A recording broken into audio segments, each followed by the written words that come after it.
Hi,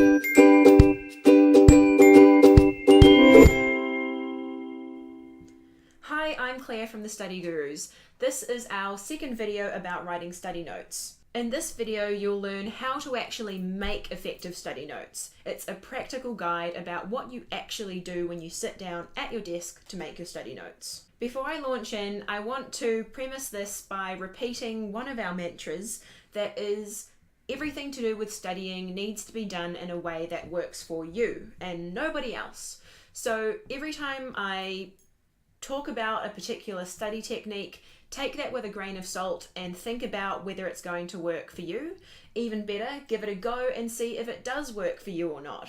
Think of everything that I say as general guidance and stuff that you can take on board if it works for you. In saying that, there are certain things to do with writing study notes and, well, everything to do with studying that we highly recommend that you at least try. The most important thing about your study notes is that they're written out in your own words. You're not going to get anything out of simply copying words over from a textbook onto your own page. It's really important that you have thought about what you're learning and that you're writing it out in a way that you understand it. If you don't do that, you're not going to remember what you're writing. So the general process that we follow when we're making our study notes is to read over the resources that we've been given in school, like your textbooks and your exercise books, and stuff that we've read on the net, and any resource that you're using to get information, thinking about it and writing out whatever it is that you're learning in your own words. And it's as simple as that, really. The rest of making study notes is about figuring out, again, what works for you. So different approaches might be,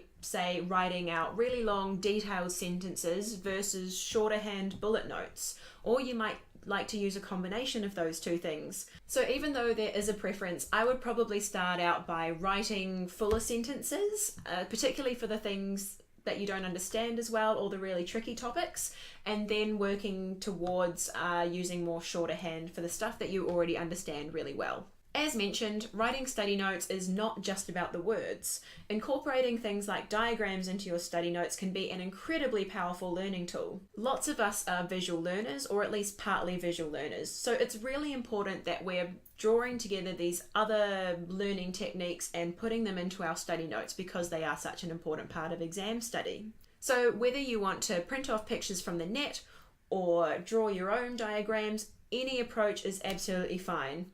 Remember, the only person ever looking at your study notes and using them is you, so it doesn't matter if you're the worst drawer in the world, feel free to make whatever kind of diagrams you like. The other types of things to think about when you're making study notes are the real detailed things, like what kind of pens do you want to use, and do you want to use highlighters to color code parts of your study notes or draw attention to particular facts or concepts that you know that you struggle to remember or that are just really important so you never want to forget them. Feel free to get creative with your study notes. As I've said, there are no hard and fast rules. You can do whatever you like as long as they're effective for helping you understand what it is that you're studying and effective in helping you remember and retain the information that you're learning while you study. One other thing I would really recommend using in your study notes is headings.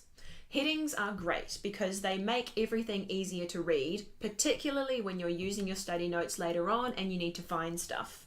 Because as we'll mention in a later video, once your study notes are written, that doesn't mean that's the end of them. You can use them to help consolidate all of the information that you've learned.